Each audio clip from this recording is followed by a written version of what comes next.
Let's get the Intense 5 started. Riri turns down the Super Bowl halftime show slot in support of Colin Kaepernick. You go, girl.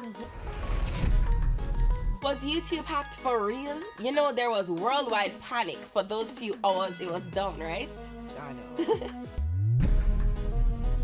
Congrats to the Dr. Beanie Man and Crystal on the birth of their baby girl. Crystal posted that she's just in awe of her daughter and will release pics soon. Can't wait. And speaking of babies, Prince Harry clearly wasted no time in getting his new wife pregnant. The couple announced that the baby is due next spring. Oh boy. And finally holding the spot this week, the Reggae Girls. They are the only female Caribbean team to qualify for the World Cup. Super proud of them. Great job, ladies.